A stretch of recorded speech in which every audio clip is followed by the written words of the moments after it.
What are we going to do? Why are we here? Where is everyone? Where are our guests?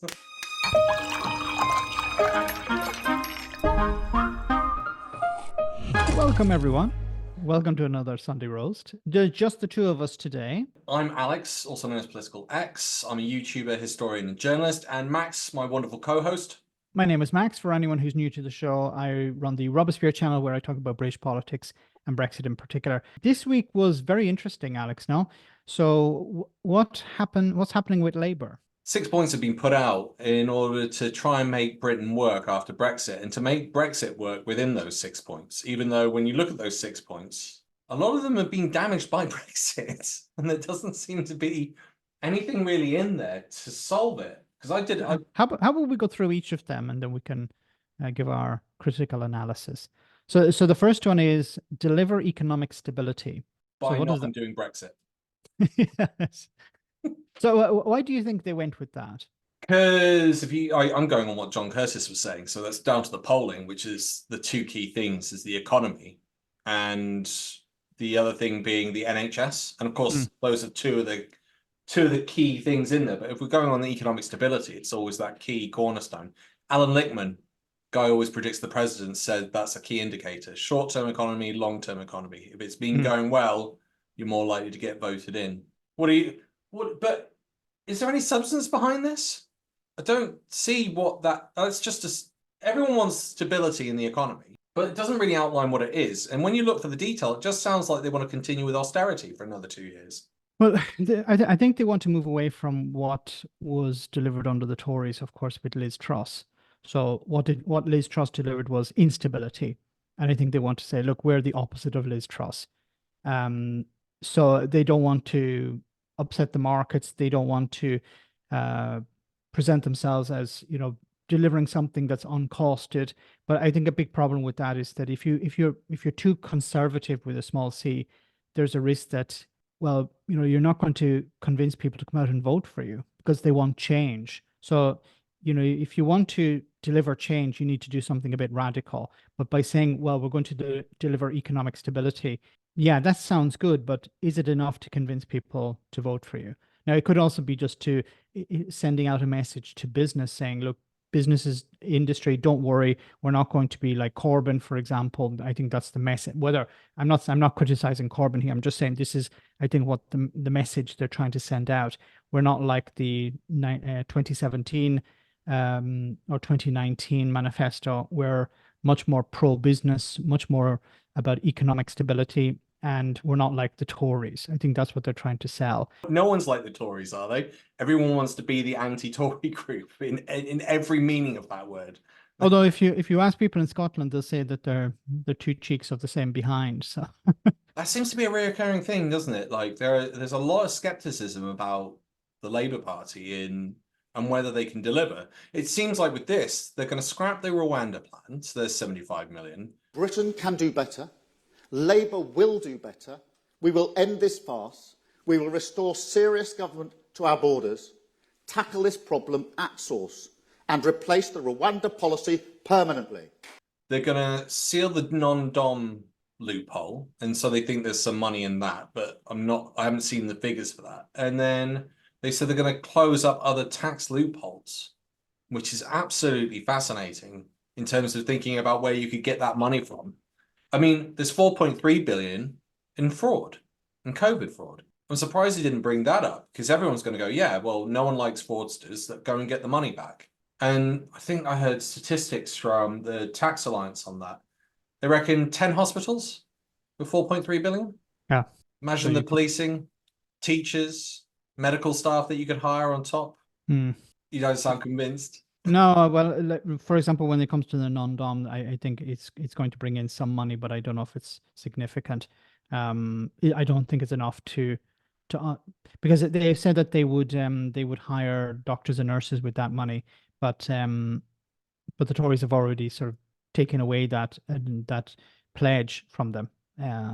So I think it's going to be difficult to. So one part is also, it's not so much about money, it's about how you bring people in, because as we know, like you can say, okay, we're going to increase doctors and nurses' wages, but if the conditions are not improved, you're not going to be able to retain the staff. And you also need to train up doctors and nurses. That takes time.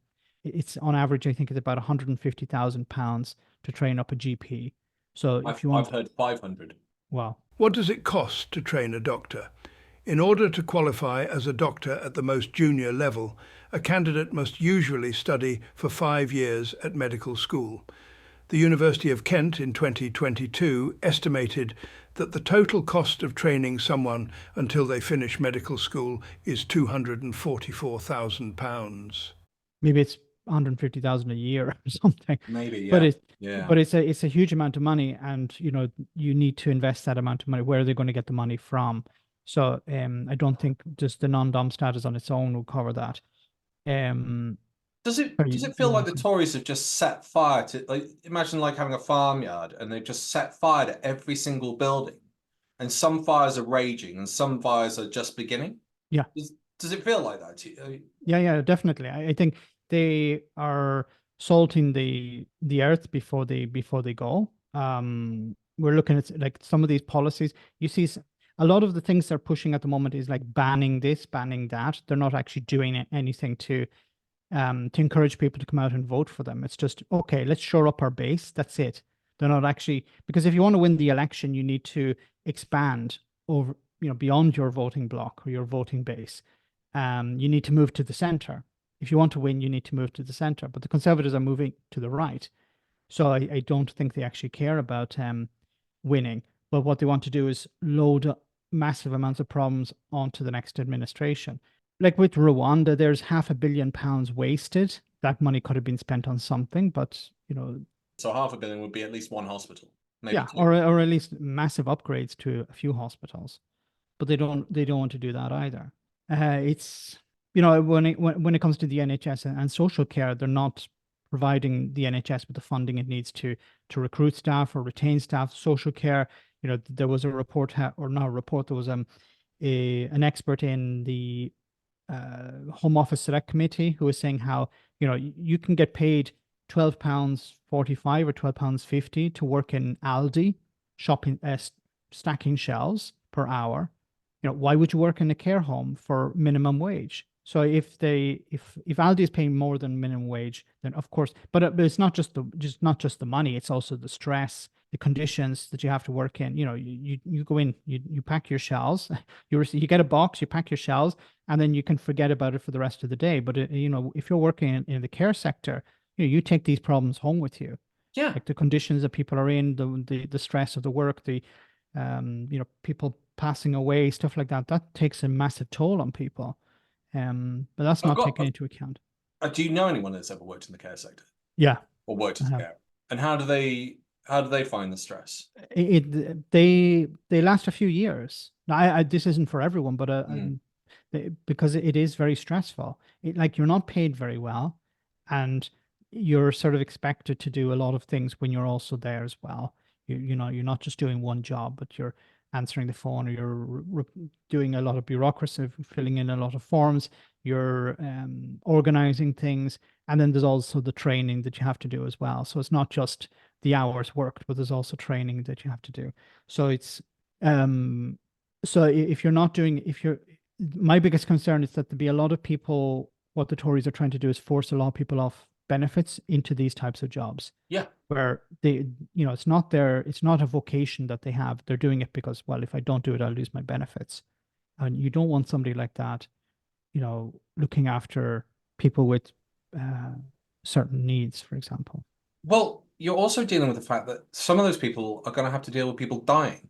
Yeah. Which you don't necessarily have to deal with ever, if on the rarest of occasions in Aldi.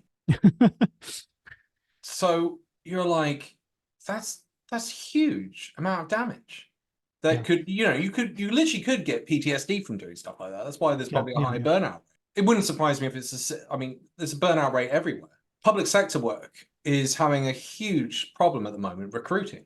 I was reading, but also in the care sector, because they're understaffed, it means fewer people are doing more work, a bigger workload. So the burnout is quicker. The burnout happens much sooner. And then you burn out, you're burnt out, you leave the job, or you take time off sick, and then the other people who are working in the team, they take the load. So it's It's a perpetual problem. I think it's 160,000 vacancies in the NHS. Yeah.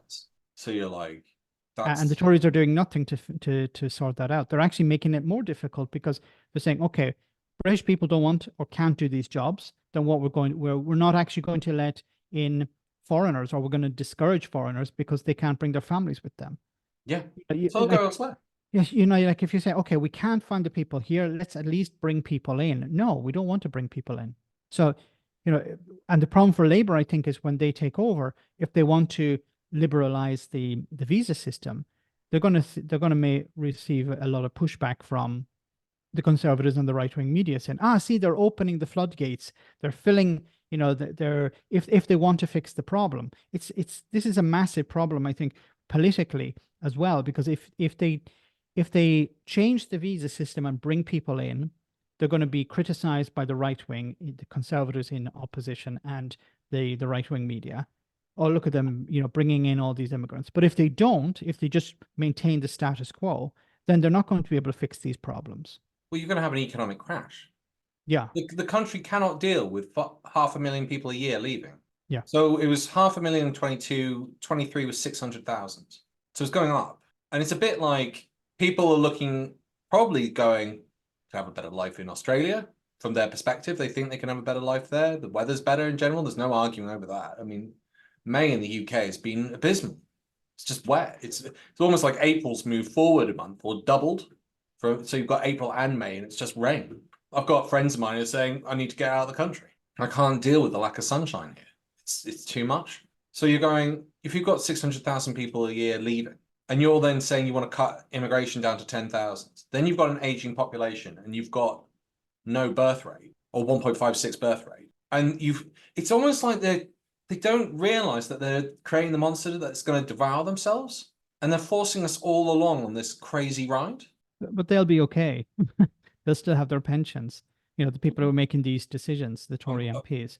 I'm sure the aristocracy thought the same in Paris during the French Revolution. I'm sure they thought, oh, they'll all be fine. Don't worry, Plenty of gold in continue the as it house is. to bribe people with.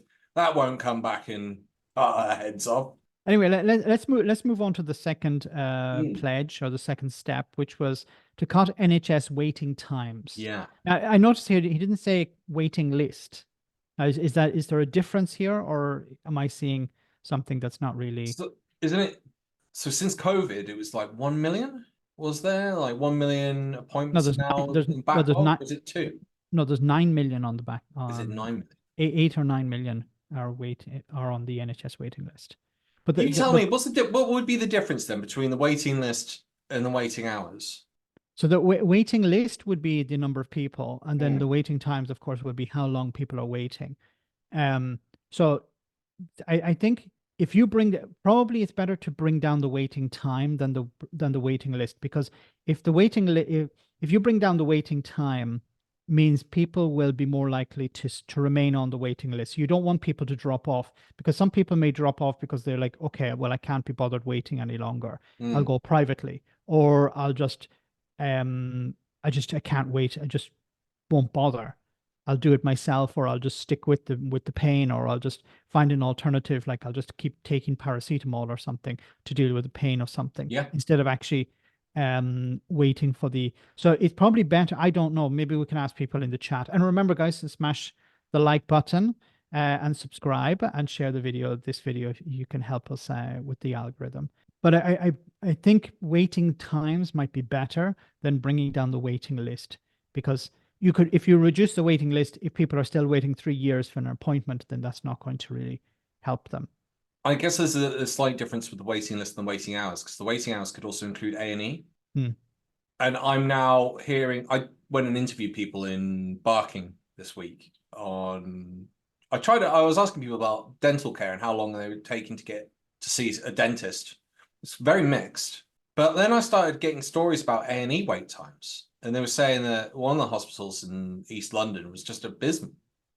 One guy said he was in there 17 hours with a twisted ankle. 17 hours waiting. And he was probably in his 70s, maybe 80s. But I have heard worse than that. I heard somebody was in A&E for 2 days. 2 days. You can't.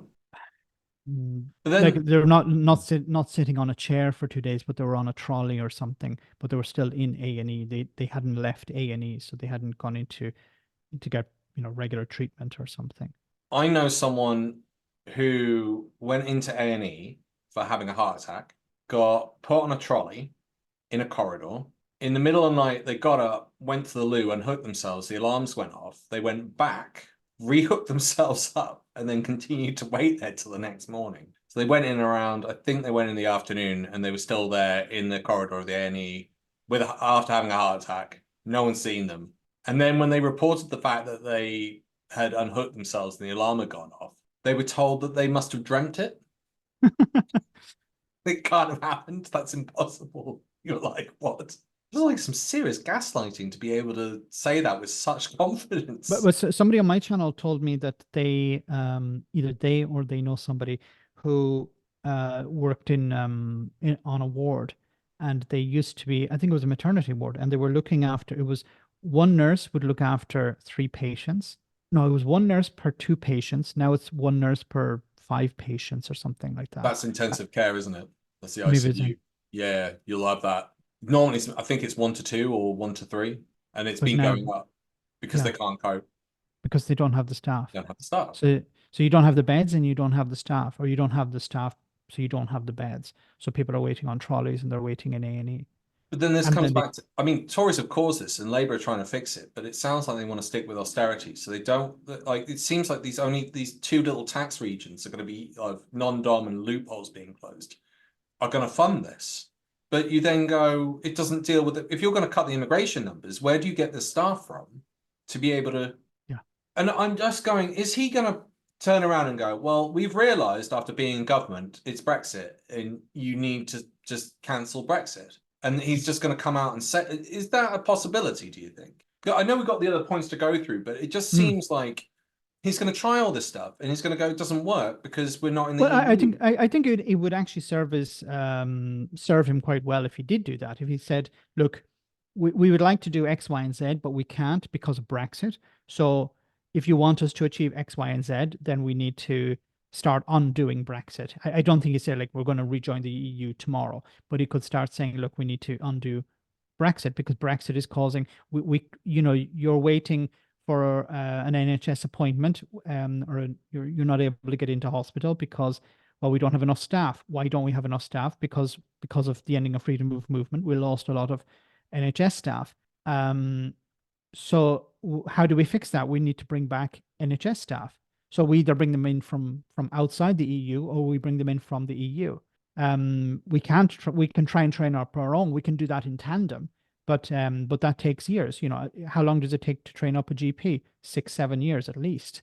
So, we can't wait until the end of 7 years and then say, okay, now we have enough GPs. We need to fill the gap because West Streeting has been saying about relying on the private sector, but the private sector also has the same problems. The private sector, as we know, in many cases, doctors who work in the NHS also work in the private sector. So there isn't spare capacity in the private sector.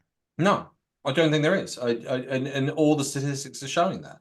You cannot, I don't know, I've never heard in history, like other than from war or civil war or like famine and pestilence and maybe desertification, of 600,000 people a year leaving.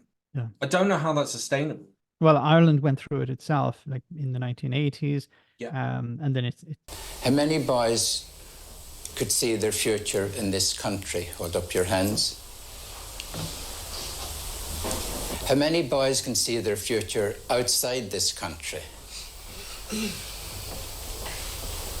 Only 10 out of the 43 saw their future in Ireland. The rest, 2/3 of the class, see no future for themselves in this country, even though most would stay if they had a choice. After that, like it took about 10-15 years for the economy to start improving again. But Ireland has gone through many bouts of immigration, which damaged the economy because they didn't have the workers. There was a brain drain, but there was also just people leaving because they needed to find a job somewhere. There were no jobs available.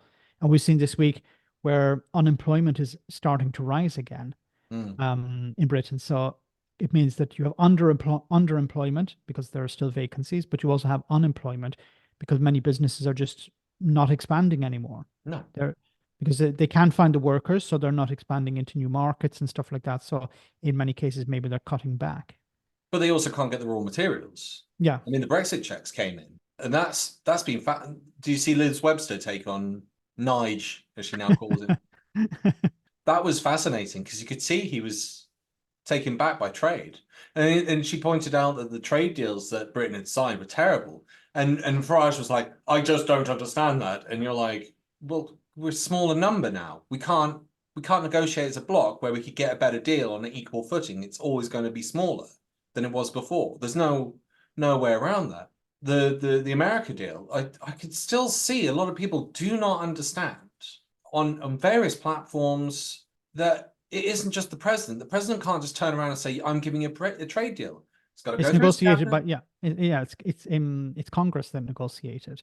And you've got an Irish population of 50, 60 million, first, second generation Irish living in but also I think a lot of people seem to think that an American trade deal would be good for Britain. It wouldn't be good. We saw it with Australia and New Zealand. They were not good for Britain. So you can imagine the US, what are they going to extract? Well, we'd like to have better access to the NHS. We'd like you to accept hormone-treated beef. And if you don't, well, we'll go somewhere else. Yeah, so chlorinated chicken, all sorts of things. So it's like what's the on the other side? Well, you might be able to get a bit of, reduced tariff on whiskey or something, because what is the UK going to sell to the US? We've got a few products. We've got a few. Whiskey's definitely one of them. But I wouldn't say anything that it's going to mitigate what they can offer us or take out of us. Yeah.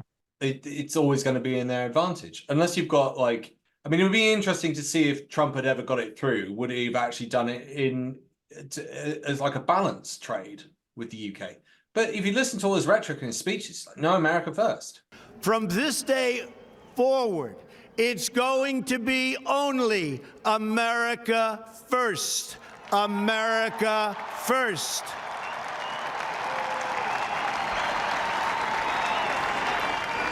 Every decision on trade, on taxes, on immigration, on foreign affairs will be made to benefit American workers and American families.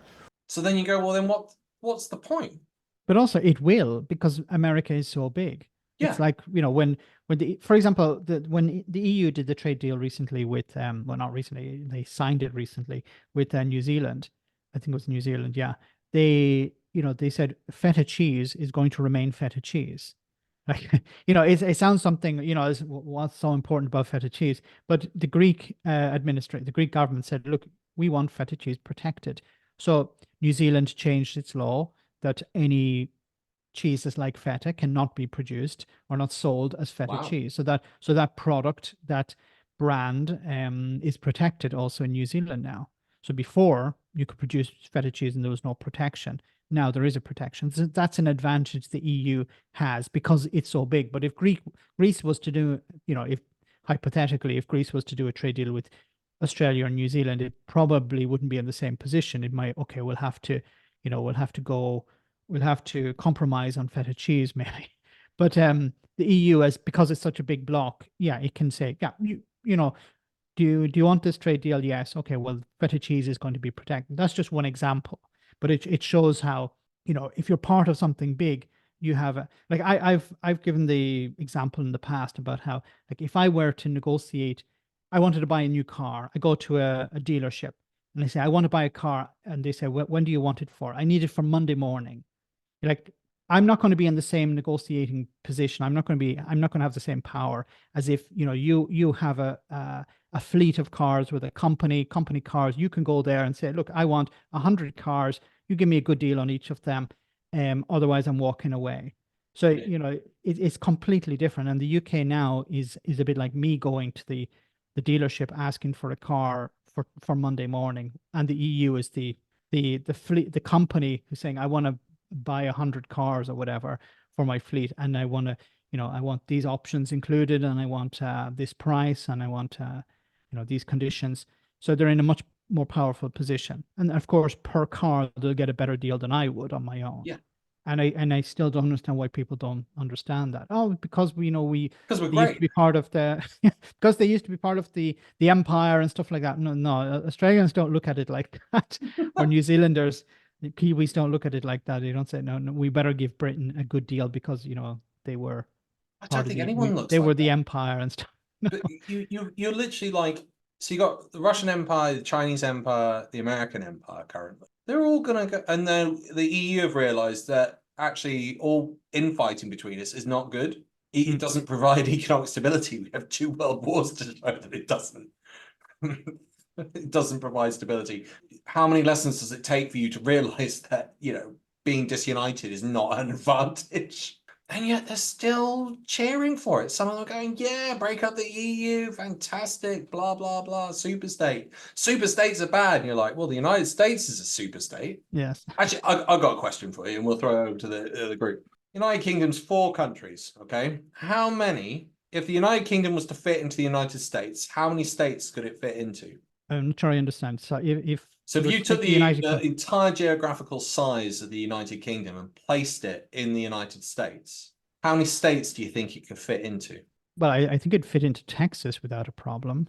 Pretty much it, yeah. Like, or Alaska, or even, and not many people know this, Washington State, which is up on the northwest corner. It's not the biggest. But the UK geographically is tiny in comparison to the United States. God, we've completely segued from yes. NHS. Let's move on to the next one.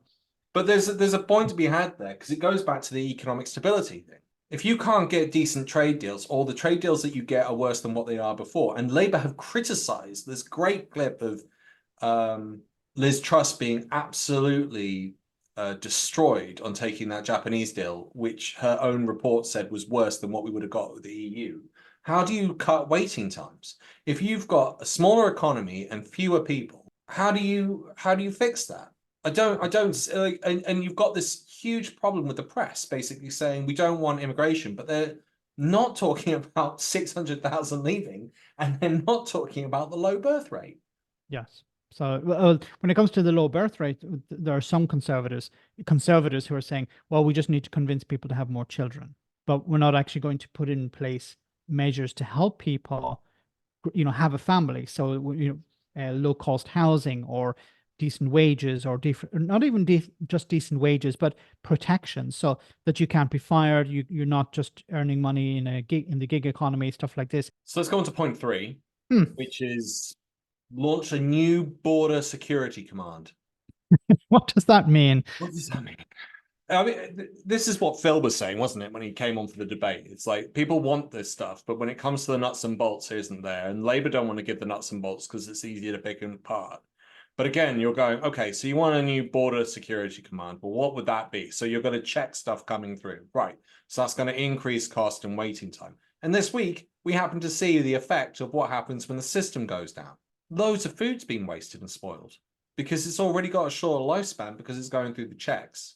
Or it's coming from although I think this is more about immigration than actually checking goods. So I think this is about this would be the counter to Rishi Sunak's stop the boats. So a new border security command. So I think this is what they're talking about here. But so you need staff, you need resources. How much is that going to cost? Where are you going to find the staff? But also, we know that it would make more sense just to process the claims, asylum claims, and to create safe routes. Sorry. I've got one place where they could probably recruit from. Tory party. Well, they're already doing that. No, but they could actually be those commandos in the security force. Mark Francois. That's a scary face. They'd be like, what's Peter Griffin doing here? I mean... Although I don't know if there are enough Tory MPs, because I think they need something like 5,000. So, but Alex, why do you think Labour are pushing this one on immigration? Do you think it's the red wall? I think it's the mainstream media, just again making everyone panic. We've had Zoe on here so many times, and she keeps saying, just set up a processing centre, either in the UK, which is her preference, or in France, and just get them processed. Then you haven't got a problem with the boats. But she also pointed out it's half of Wembley. So why are they doing it? Because they're going along with the mainstream media. Because if they don't, they'll get attacked and they'll be told, "Oh, you're helping it." Even though, as we've now stated repeatedly in this show and in previous weeks, we have a population problem that's declining that no one is talking about, and instead it's always attack the weakest people, not the richest, the most powerful, the most secure. It's the ones that don't have a voice, that don't have a newspaper to back them up, and they're just, I hate to say it, they're going along in the boat. It's sad. But the counter to that is, what is their alternative? Because if they don't do it, and again, Phil's brought this up, we don't have statistical data of the voting patterns to tell if it's like, in some areas, it could be still 6% difference. And that could be that swing vote. So they've got to go into the center ground, which seems to be right wing on immigration. That's the only thing I can come up with. I mean, what are your thoughts? Yeah, like I don't see the point. Maybe this is a bit of window dressing, the idea. Let's have something a bit scary like Border Security Command. This will be convincing to people in the Red Wall who voted, in 2016 on immigration, voted in 2019 on the issue of getting Brexit done. So they voted to bring down immigration. So they want something hard, or they want something sounding tough, and this sounds like that. So this could be just an appeal to the Red Wall. It might actually come to nothing. It's just something that they're selling. But it's sad that immigration is still such an important issue when the cost of living is more important, when NHS waiting lists are more important, when schools, which are literally crumbling down, I think is more important than focusing on stopping people. Not immigration itself is a problem, but stopping people from crossing the channel, when we know that if you create safe routes, that will stop it pretty much overnight. But people are still paranoid about the 47 or 50,000 people coming over. And that's the problem with the media. The media continually push this as a terrible, it's terrible that these people are coming here. Not that they're terrible that people are dying in the channel. It's terrible that they're actually arriving here. That's the narrative that they're pushing. And I think, to play devil's advocate in Labour's favor, in a sense, they will say, well, like, who controls the media? It's the right wing. So it's a right wing media that will decide how many people will vote. So we need to appeal to that. I think many people in Labour are not happy about that, but they understand if we want to get into power, we have to appeal to the Sun newspaper readers, and we need to appeal to the Daily Telegraph readers and the Daily Mail readers. So we have to speak their language, and their language is tough on immigration. Not that they actually understand the importance of immigration, because what would be better would be a positive message on immigration, but no one wants to go down that road, apart from maybe the Green Party. There is an interesting angle with this as well, because I mean, we've talked about these people coming over being working age, and that seems to be what's being said in the media. And we also know that I think 80% are from Afghanistan. So you're going, that's crazy. So we've created that immigration pattern, and that's why they're coming over, because we failed in Afghanistan. But again, that never gets mentioned. But the other interesting thing is, and I was having a debate with someone, I was again in one of my interviews in the streets of London, someone said to me, oh, they come over and they cost too much. And I'm going, okay, so if I'm born here 0 to 18, in theory, I don't provide anything in tax. You could argue on products that I buy, like chocolate bars or whatever as you're growing up, or a phone, there's VAT on that. So there's some tax contribution. But until the age of 18, when I'm in theory working, obviously some people can work earlier, I haven't contributed anything.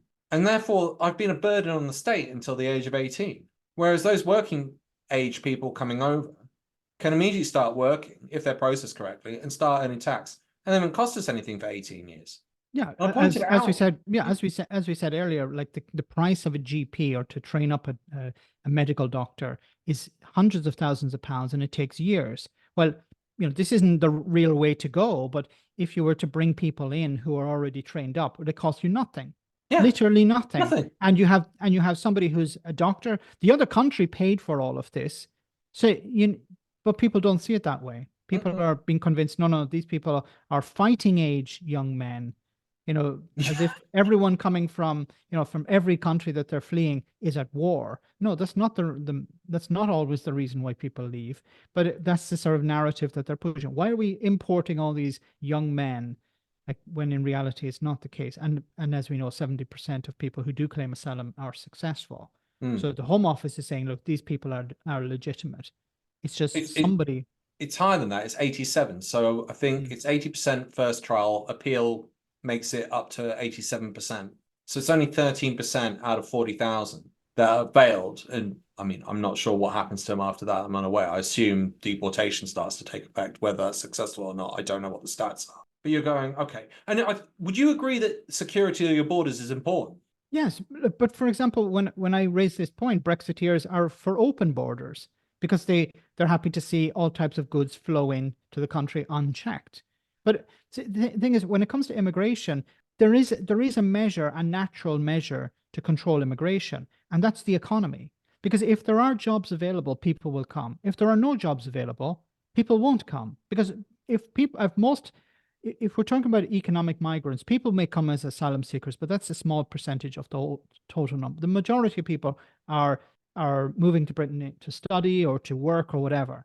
Those people are economic migrants, but they'll come if there are jobs available. So if the economy collapses, then people will leave, or they just won't arrive in the first place. So this idea that you need to have strict borders, you need to limit the people coming in, well, the economy will do that without actually you having to be strict or spend money on it. Now, of course, you need to check the border. You need to make sure people coming in are, having not committed any crimes and stuff like that. But that requires you having agreements with other countries, working with the European Union, working with Interpol, Europol, all of these agencies. But on the other side, Brexit, like the Brexiteers don't want to do that. They say, no, we don't want to work with these agencies. We don't want to work with the European Union because it's Europe. We left the European Union. We want to do everything on our own.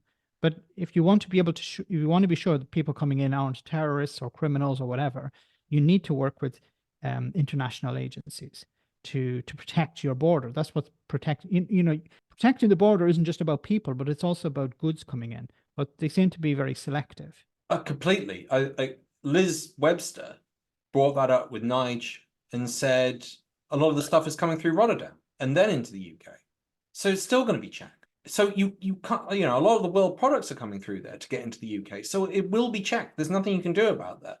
And it's really weird. It's like, you don't want people, it's always this thing. You don't want the people, you just want the goods. And it's that colonial arrogance, looking down on people from abroad. I'm sure there are parts of the UK population that have been indoctrinated into the belief that the empire was the greatest thing since sliced bread and just refuse to look at it in any other way. And there's this lack of critical thinking that's causing these problems with people having these attitudes of just, oh, I read the Telegraph and the Telegraph says it's bad, or the Daily Mail says it's bad, so it must be bad, without any analysis, no bigger picture thing. And I think that's where a lot of this is coming from. And I can't see how you've got this idea that you don't check goods. Like, that's insane. We know, you and I know, that you've got an issue with meat products. It seems to be that the rotten meat's coming in and someone in the country or groups of people in the country are processing it into mincemeat so we can't tell it's rotten and serving it up to the public. I think it was Liz who was actually speaking to Jacob Rees-Mogg about this. And Mogg's response was, well, it's coming through the EU, so it's EU standards. And it's not EU standards because if something is produced, so you produce stuff to the EU standard in the EU for sale in the EU. But if you're selling it outside the EU, you don't have to respect EU standards. So you can have companies who they wouldn't have two production lines, but they would have material that, well, this actually hasn't met the EU standard. Do we throw it away? No, we could actually sell it into Britain. Now, I'm not sure if that's completely what's happening, but it's potentially something that could happen.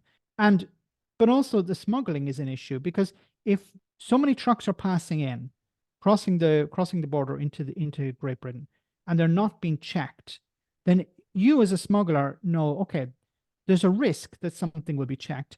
But if the risk is very low, then there's a huge opportunity there. And they know that the risks are low because the customs don't have the staff. Michael Gove said when he was it when he was the Chancellor of the Duchy of Lancaster, when he said that what we're going to do is we're going to hire 50,000 border force staff. They didn't hire anywhere near 50,000. They couldn't hire 50,000 because they can't find 50,000 for the NHS. Of course, they're not going to be able to find 50,000 for border force. So if you don't have the staff, then what's going to happen? You're not going to be able to carry out the checks. If you're not carrying out the checks, then the smugglers know, okay, I can send consignments through. One may get checked every 6 months or every month or whatever, but there's a higher possibility that he will get through than it would get checked. It's not happening the other way. Everything is getting checked the other way around. Welcome to the Brexit, sir. I'm sorry. Oh my God. And which is a massive problem for British industry because they're trying to sell into the EU. Everything gets checked. So you're at a massive disadvantage because the EU companies can sell into the UK. Or, as Mogg didn't seem to understand, because it passes through the EU and it's not destined for the EU, it can go into the UK unchecked. So the UK has to carry out all the checks that the EU would normally carry out, but it doesn't have the staff and it doesn't have the resources. No, but the EU did have the resources to Exactly. go down that border. Yeah, it could spread those resources around the whole of the EU.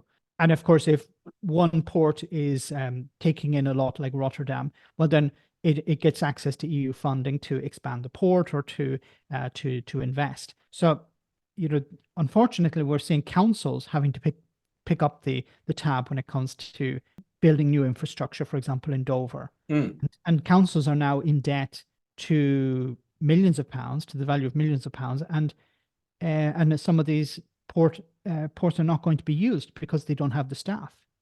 Anyway, let's move on to maybe the next one, because so the next one, number 4, is set up Great British Energy. Do you know what that's about? Renewable energy, by the sounds of it. They want a big nationalized yes. grid, which is, I think, fantastic. Brilliant. We could say something good in this program for once. Yes, please do that. That would be great. So a friend of mine is working on setting up the fusion reactor in Hartwell, which then it needs to be turned into a cold fusion reactor. And that means that potentially you have unlimited energy. They still reckon it's 10 to 20 years off. I keep getting people saying, oh, they've been saying that since the 80s.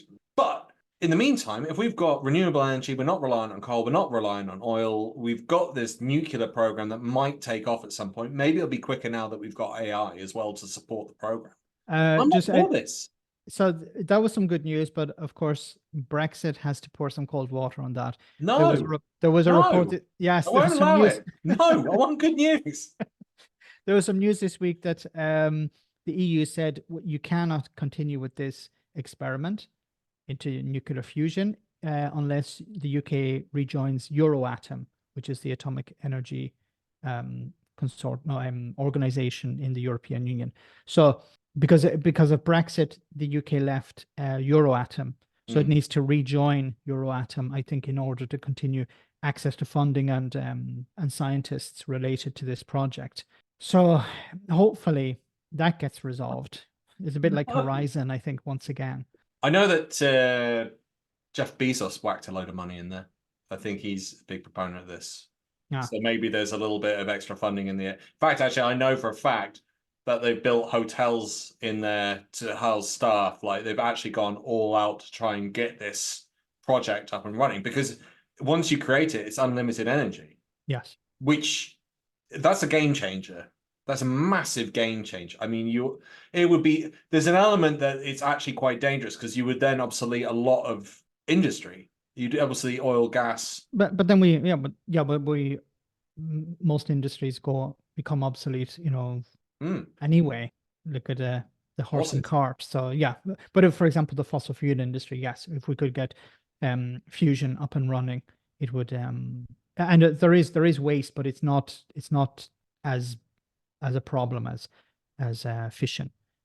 So yeah, but I think just one, maybe I'll have to, I'm getting the Scots in my ear, and the Scots are probably not too happy about Great British Energy, because they would see that as, once again, North Sea oil and gas flowing directly to Westminster and not stopping on the way in Edinburgh. So I think they would see that as, yeah, it's just another attempt by Westminster to grab our energy, because of course it's not just green energy, but Great British Energy would also cover, I presume, gas, natural gas and oil. That's something to research maybe for next week Yeah. then, because I was under the impression it was just renewable. No, I think it covers But if everything. it's- So but the idea behind it, I guess, would be that it would give you better control over energy prices. So you would be able to, like, as we saw during the beginning of the Ukraine war, how energy prices just went through the roof. So it would be, you would have better control over that, I think. But we can look into that a bit more deeply. How about number 5? Crackdown on antisocial behavior. It looks like looks like they might be going for one of the policies I've been advocating for a few years now, which is having police on the streets. But what is antisocial behavior? There's a conundrum. It's almost like Yes. define good. Is it littering, graffiti, knife crime? Is it what about in London? Is there a lot of antisocial behavior? Near Westminster. But apart from that, no, it's fine. One area you wouldn't want to go down. You never know who you're going to bump into. But is this an attempt by difficult. Labour just to keep it very vague, so it can mean anything to anyone? Well, they want more police officers. It's the only way to do it. You need more police officers, and you want them on the street, and you want community officers. But you also, it's a bit. Again, it feels like with a lot of these things, it's putting a plaster on it when you need a stitching.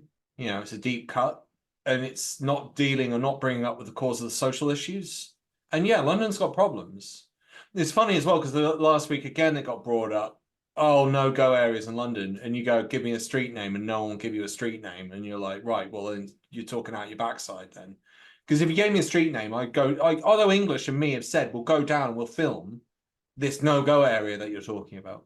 What I could understand is for some people being intimidated by stuff. I can sort of get that, and that's a concern. You could say, like, for example, train stations are dangerous places at night.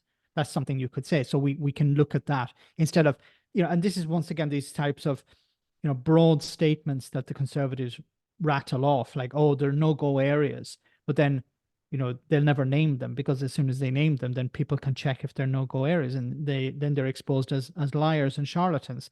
But if you really wanted to deal with, antisocial behavior, you could say, okay, what is one area? For example, train stations at night. Women or young people or whatever feel unsafe there, then we need to do something about that. Biggest cause of crime, economic hardship and poverty. Yeah. If you address that, crime goes down. Shock.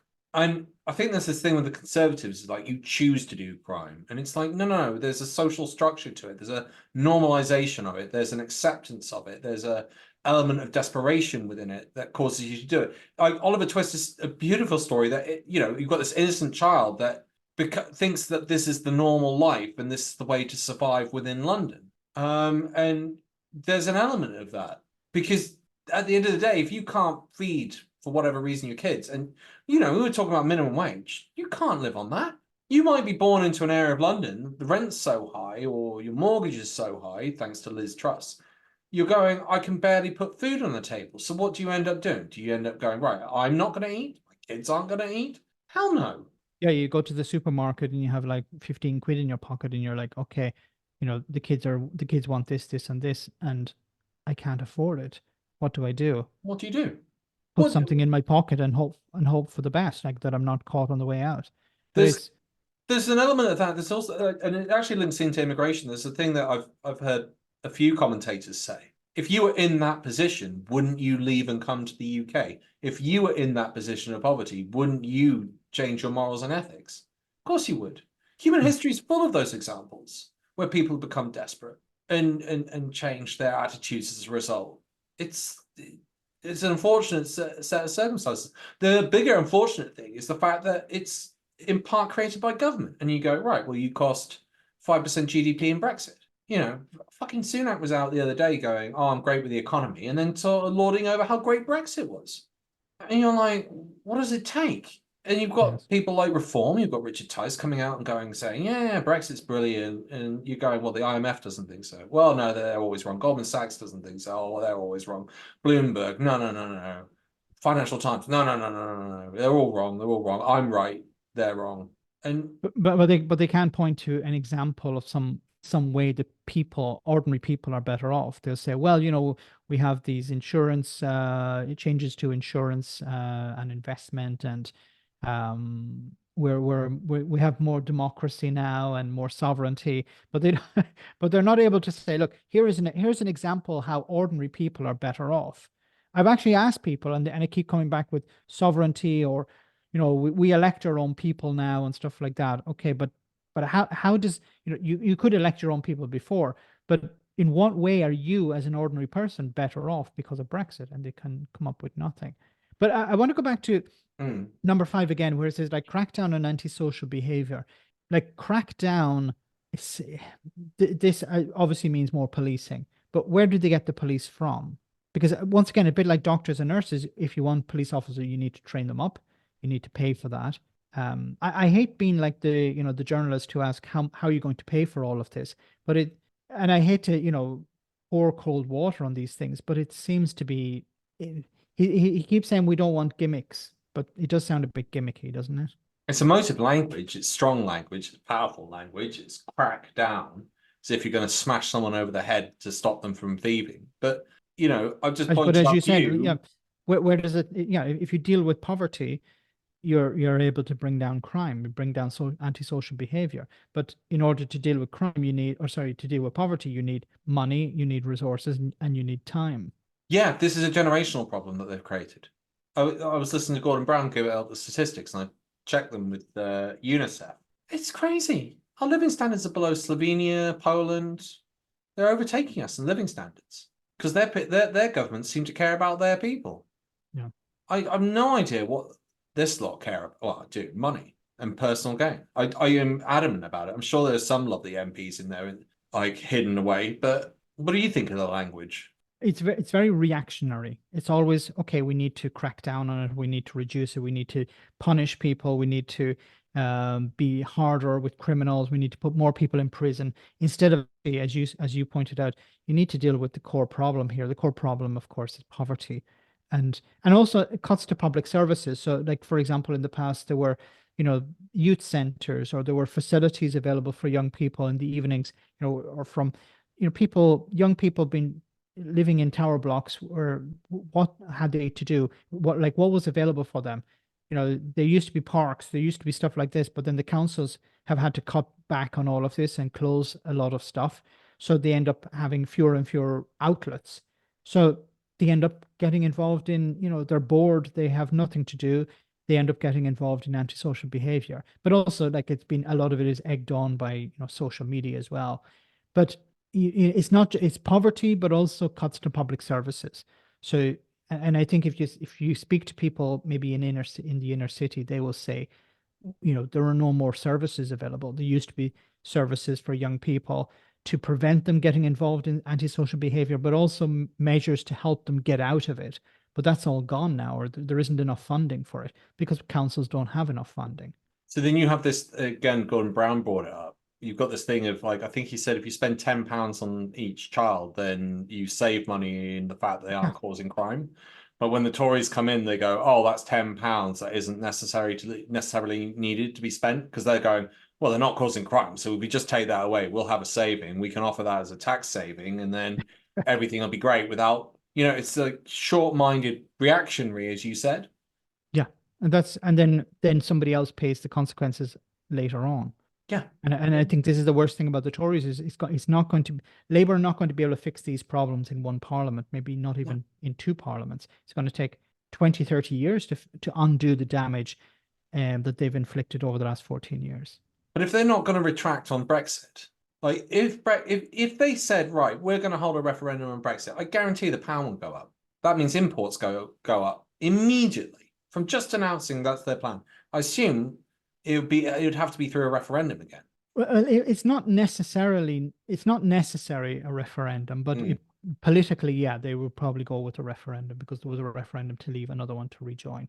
I'm not a big fan of referenda because the problem is that people, you don't have, like with Brexit, there wasn't an independent body. I've said this before. What should have happened if you're going to have a referendum, I think it should have been done through Parliament, because parliamentarians are paid to understand, whether they understand or not, but they're paid, significant amounts of money to understand, okay, what happens if I vote this way? What are the consequences? Ordinary people on the street don't understand.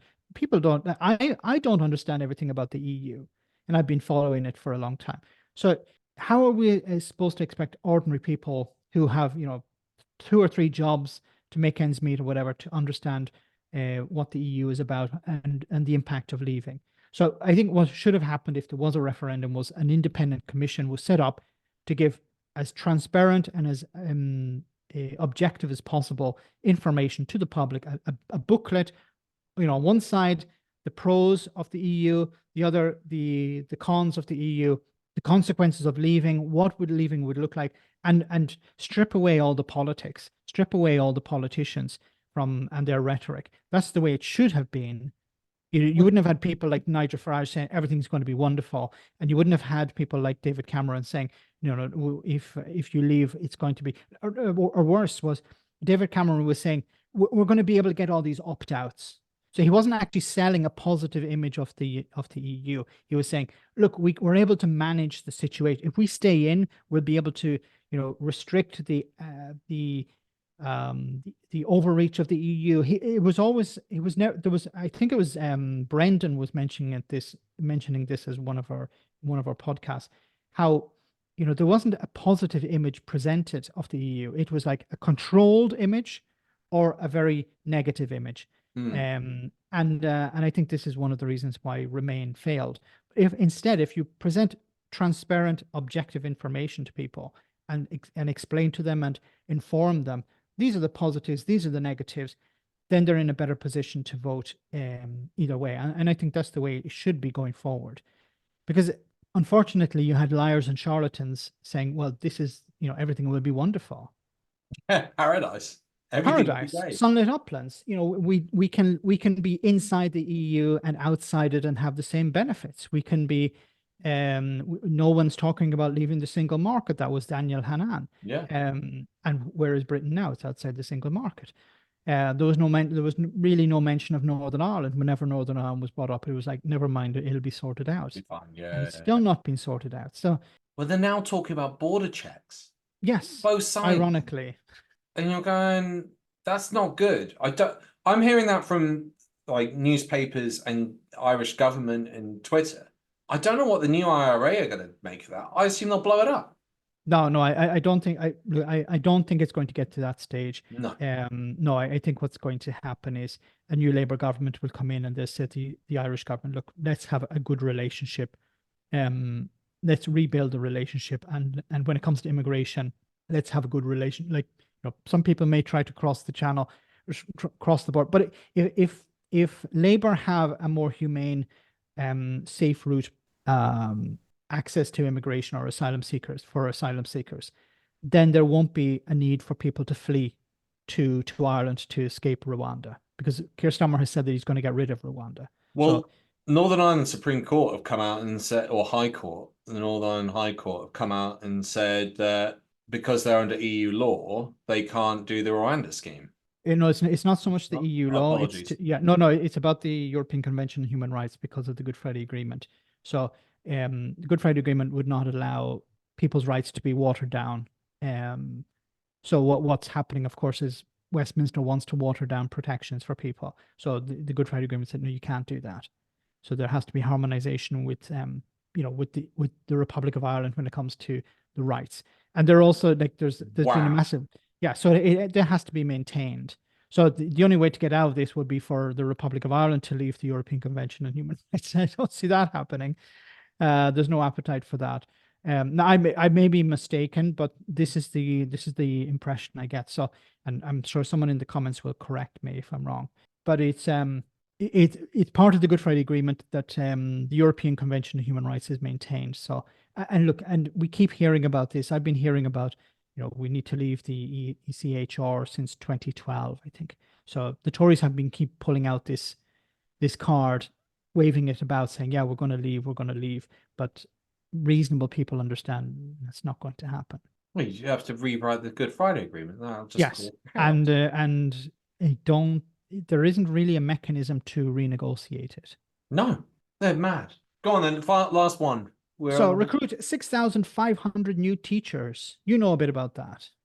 I do. I did a bit of research. To have a perfect classroom, you want no more than 19 students per teacher. Interestingly, the Department of Education came out and said there at the moment it's 16 for secondary education, but it's about 22 for primary. So I ran the numbers to see how many teachers you'd need to recruit to get the primary school numbers down. 22,500. So that 6,500 is a quarter of what you need. But you've also, again, got a recruitment issue, and that's not getting any better anytime soon. I mean, I get emails all the time. Can you come and do this? Can you come and do that? Can you come into the college and start teaching history and politics? No history teachers. Or there's a shortage, but there's been a shortage of history teachers for over a decade. Got two. Yeah, but it's like the doctors and nurses. You need, if you want to train teachers, you can't turn them out overnight. So you need years to train them up. You need resources. You need money. You need places in university to train up the teachers. So, it's not flipping a switch and then you end up with 6,500 teachers. So, you need to. It's probably achievable by the end of a parliament, but then it's a bit late at that stage because you need them straight away. But it doesn't fix the primary school system. Yeah. And it doesn't actually fit. So like when you look at all of these things, you go, what are they really saying? So they want to hire more police, more teachers, more security. And then they want to nationalize the British grid and they want to continue austerity. Those are their pledges. That's it. And you're going, you can't just magic people out of thin air to come and do these jobs. And we know you've got a recruitment problem because the private sector is offering more money than the public sector. So you've got to jack that up. But you're going, well, you're going to do that with a tax increase on cutting off loopholes and getting non-doms. And I'm going, I don't know if that's enough. But, I look at that teacher thing and I go, okay, great. We do need more teachers. There's no arguing about that. Does that fix our education system? No. Have you talked about fixing the RAC problem? No, that's not being brought up. Have you talked about changing the education system so we're encouraging critical thinking? Have you talked about how you're going to fix the issues related to improving people's minds? Are you talking about languages? Are you talking about more stuff that increases people's IQ? Are you talking about health? Are you giving out free school meals? It's almost as if Britain, like with the new Labour government, would be like starting from year zero. It's like starting with a wasteland and saying, okay, we have to, the situation is so bad. There aren't enough teachers, there aren't enough doctors, there aren't enough nurses, there aren't enough police officers. Schools are literally crumbling down. Hospitals are literally crumbling down. The water companies are loaded up with debt. They're pumping raw sewage into rivers and lakes. There are people who this week were rushed to hospital because they had consumed some of this feces infected water. Like what Labour are taking over isn't just a poison chalice. I think it's even worse than that. It's like a wasteland. It's almost like a wasteland, and you're like, okay, we have to build from scratch, and we also have to build from scratch. Even though we have people, on the sidelines saying, you're not doing it right, or you need to go faster, or you need to keep the immigrants out. We want to bring in immigrants to help us rebuild the buildings. No, we don't want those because we voted for Brexit. So it's like trying to do all these things with one hand tied behind your back and someone on the sideline, telling you you're not doing it right. And a megaphone at the public telling them that they're not doing it right. Yes, yes. It's almost. Is it a good idea to win this general election? It's been since Brexit. It's been a poison chalice. Brexit is the poison chalice that brings down almost every single government. Yeah. Like if Boris hadn't had Partygate, he'd still be in this position because the economy hasn't recovered and nothing he's doing would be fixing that right now. There'd be other controversies coming out the party, even without Partygate. It'd just be they always call it a greasy pole. I'd say it's like death by 1,000 cuts. And, the people he's put into the party haven't helped that. But yeah, it is a way. We've got no fertilizer. They've shut the fertilizer plants. And they want us growing more food, so we're not relying on imports, but we can't. And then you've got the problems of climate change. It's just madness. What was the other thing? I had it confirmed by another doctor that we've only got 2 medical labs and we need 4 to produce all the pharmaceuticals we need. That's why we've got shortages, and the shortages are getting worse. So you've got no medicine. You can't have any. It seems to be a drinking water problem. You can't swim. Literally, what the fuck have they done to this country? And Labour have got to pick it up. And then, as you said, it's a poison chalice. I don't know many world leaders in history that would be able to pick that up and fix it. No, they won't be able to fix it, and I think this is going to be a massive problem for them, because as they go through, the first 100 days, they'll have a bit of a honeymoon period, but after that, you'll start to see the polls drop, the polling drop for Labour, and then what you're going to see is you're going to see challenges. So I think you're going to see, Owen Jones, maybe his group, or the Green Party or others, who are going to start challenging the Labour government and the Labour government at the next by-election. So somebody will mess up, somebody will be, with their hand caught in the till, or somebody will be doing something dodgy, and there'll be a by-election. This MP will have to go, and then this will be a test on Labour whether they can hold on to power, because like the Conservatives, when you have a massive majority, people start thinking about themselves and not about running the country.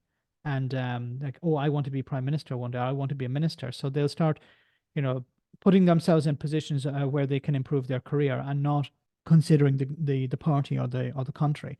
And you're going to see some mess ups, and then that would be an opportunity for left-wing parties to challenge Labour, and then Labour will have to eventually move. We see it all the time. We saw it with UKIP. We're seeing it with Reform UK. The Tories are moving to the right because they're trying to deal with reform, and Labour will do the same to try and thwart the Greens or a left-wing movement, because they'll be afraid we're going to lose seats if we don't move in that direction. And if they do, then of course they abandon the centre ground, and then a new Conservatives come in the centre. Not straight away, but it could happen eventually, or the Liberal Democrats. So on that note of that movement, which we both think would have to happen, if you were there and you were able to add one more policy to the 6, what policy would you add? I'm gonna be evil. I'm gonna say you can't include Brexit. Okay. I would say something like cost of living. Deal with the cost of living crisis, or benefits. But then that's not going to win votes in the red wall. So, but I would say something like resolve the cost of living crisis. Very abstract, but it would be something, or like a UBI. Oh wow! So universal basic income, you might trial it out. Oh yeah, definitely. But I don't know whether that'd be a bit too radical, I think, for Starmer. What about you? What would you add to the list? If I couldn't add Brexit, it would be housing. Yeah, and I'd get the housing is solved. I'd ratchet it up to 400,000. But the problem is, again, we're limited. We can't get the stuff over. The stuff that we do get over costs more money now because the pound's gone down in value. We haven't got the staff. So I think there was a stat that came out that suggested that because there's such a heavy labor shortage in plumbing, electrics, and building and construction, it's now taking 3 times as long to build housing projects since Brexit. Yes. So if it was meant to take 2 years, it would take about 5. On that cheerful note, bye-bye. If you liked and enjoyed this, please click that like and subscribe button. And we are going to put a promo code in for our shop, because we're finally going to get that off the ground.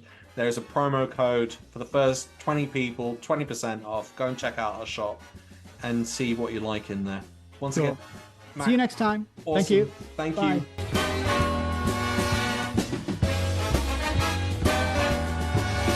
Be sure to tune in next week for another exciting story from the files of Police Squad.